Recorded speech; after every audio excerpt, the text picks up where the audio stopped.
I left my family in Turkey because I want a family here. But Mallorie don't care. Really. Imagine it. Yeah, We're here, and then everybody's here. we will see. Çocukluğunda yaşadığı travmalardan dolayı çocuk istemiyor. Niye daha önceden baştan söylemedi? Bizim burada bak Doğru diyorsun ya. I understand you're pissed, you're upset, but for Pete's sake, just put that in the back of your mind and just imagine a nice, beautiful wedding. Maybe I should be the one to be like, listen, we can stop right here, buddy. Bye. Go back to Turkey. See ya. I'm done. I'm not doing this. You play me. You play with me. This is not game. This is very bull. Really. The kid conversation with Rash, I'm not really sure where things stand between us. It's pretty tense right now. We're not saying much to each other. To be that this is my dream, and if she don't want to kids, I don't want to marry it. Mallorie and Rasit were supposed to be choosing where they would get married. Instead, they may have discovered that they should not be getting married at all. Because Rasit did not leave Turkey and start over in Alabama just to stand beside Mallorie at a pretty venue. He believed he was coming to America to build a family. Now, with the visa clock running down, he is hearing that the future he sacrificed for may never happen.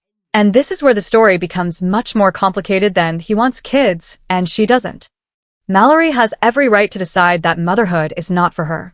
Her body is not a bargaining chip, and no healthy marriage should begin with a woman agreeing to have a child because she is terrified her fiancé will leave. But Rasit also has the right to say that fatherhood is a non-negotiable part of the life he wants. The real controversy is the timing. Why did they reach the final weeks of decay, one process before settling one of the biggest questions any couple can face? Did Mallorie only recently understand how strongly she felt? Or did she delay the conversation because she knew Rasit might never come to America if he heard the truth earlier? And when Rasit says, no baby, no wedding, is he placing unfair pressure on Mallorie? Or is he finally setting a boundary that should have been discussed years ago? Because even if they somehow walk down the aisle, this problem will still be waiting for them after the guests leave. One future includes children. The other does not.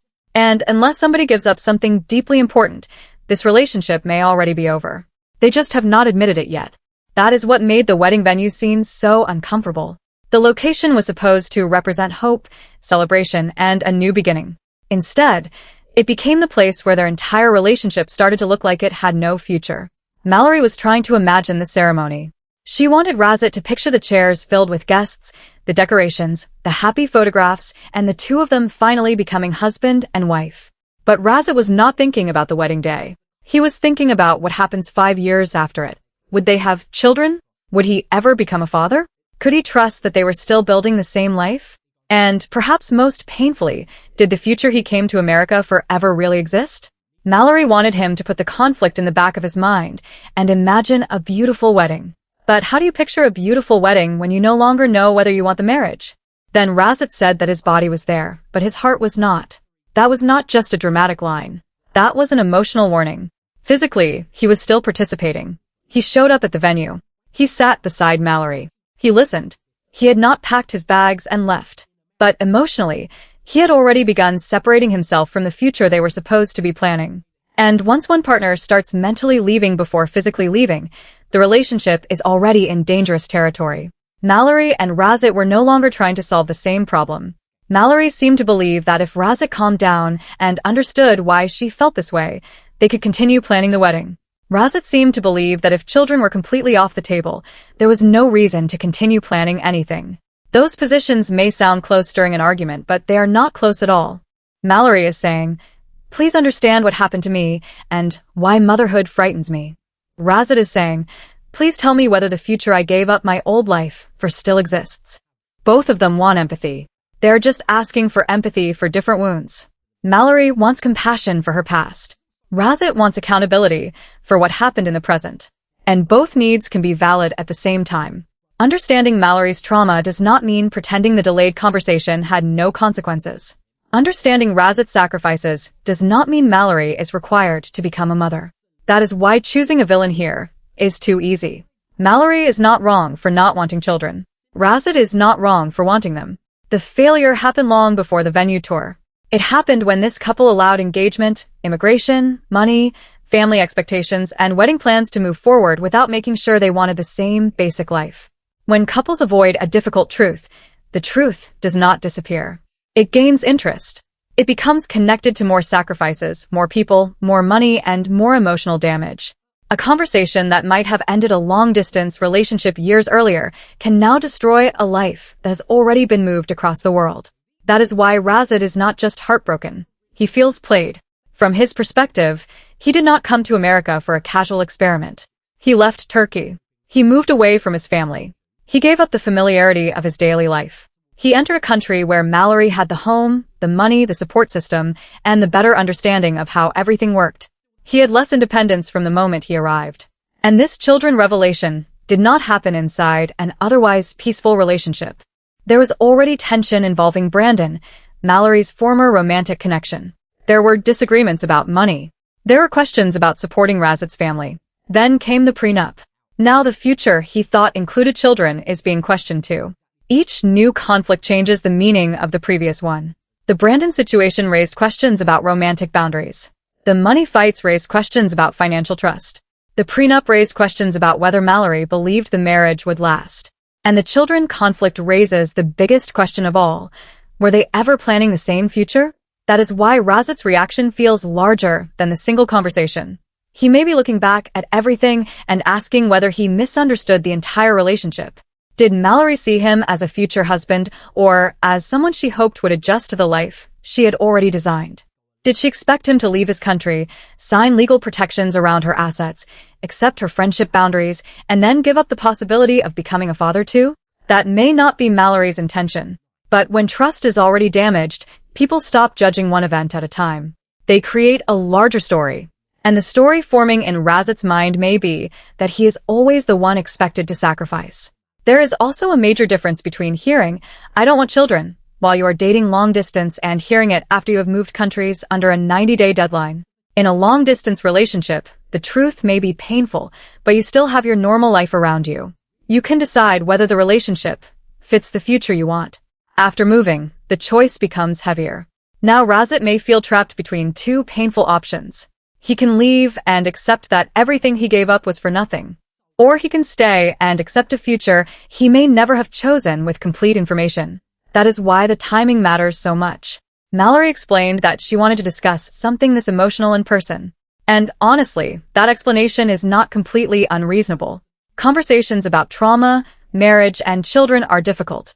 Talking face-to-face can be better than trying to explain something life-changing through a phone screen. But Rasit hears a different message. He hears that she waited until he was physically in America, financially limited, emotionally invested, and running out of time. He hears that she waited until leaving became harder.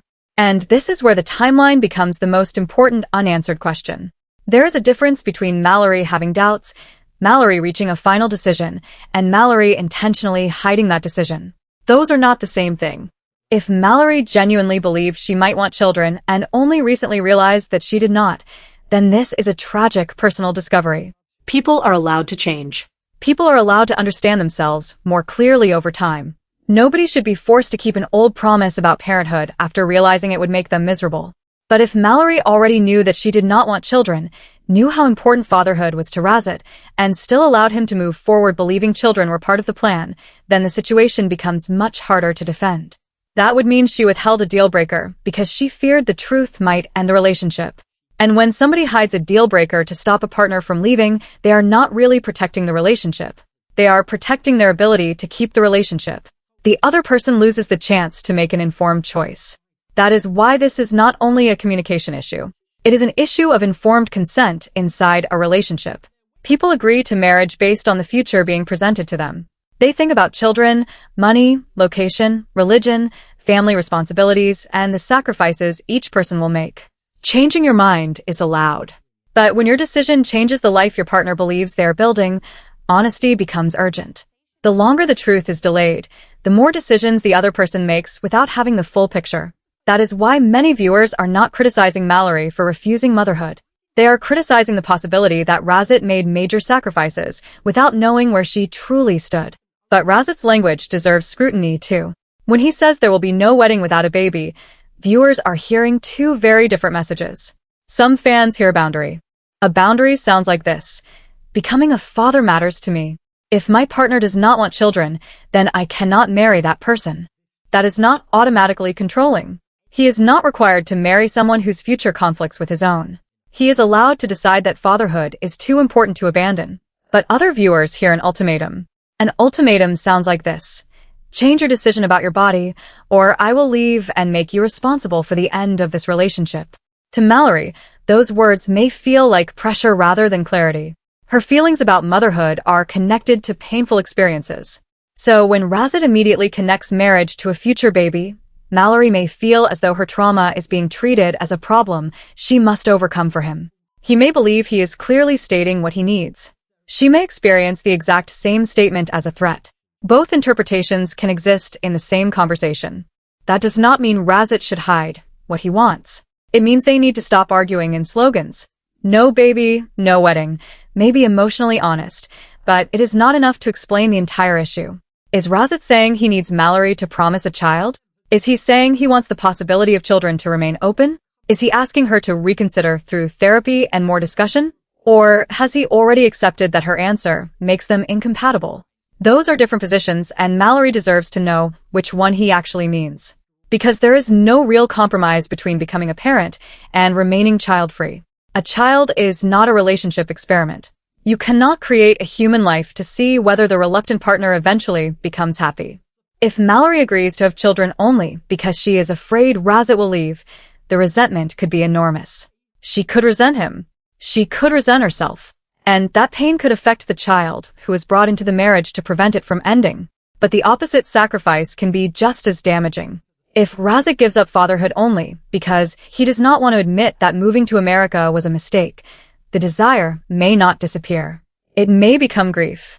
Every time a friend announces a pregnancy, every time a relative has a child, and every time he imagines the family he thought he would have, the same conflict could return. And eventually that grief may turn into blame. Love does not automatically solve incompatible life goals. Sometimes love makes the incompatibility more painful because both people care deeply and still cannot build the same future. The financial issues add another layer. Mallory has reasons to protect what she built before Rasit arrived. She has experienced divorce. She owns her home. Wanting a prenup does not automatically mean she is planning for the marriage to fail. From her perspective, financial protection may be mature and responsible. But Rasit may see the entire situation differently. He left his old life, arrived with less power, faced concerns about helping his family, and was then asked to sign a document protecting Mallory's assets. Now he is being told that the children he imagined may never exist.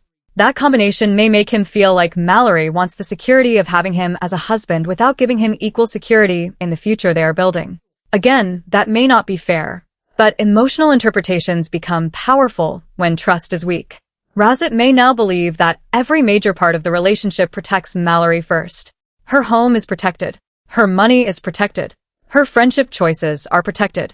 Her decision about children is protected. And Rasit is left asking what part of the future protects the sacrifices he made. Mallory also holds a clear structural advantage because they are living in her country. She has the home, the income, the local relationships, and the knowledge of the system. She can tell Rasit to go back to Turkey. That sentence carries more weight than an ordinary breakup threat. If Mallory ends the relationship, she loses her fiancé. Rasit could lose his relationship, his wedding, his current home, his immigration path, and the future he came to America to build. That does not mean Mallory must stay with him. It means that using go back to Turkey during arguments exposes the imbalance between them. Rasit has leverage too. He can refuse to marry her. He can make the wedding conditional on the possibility of children.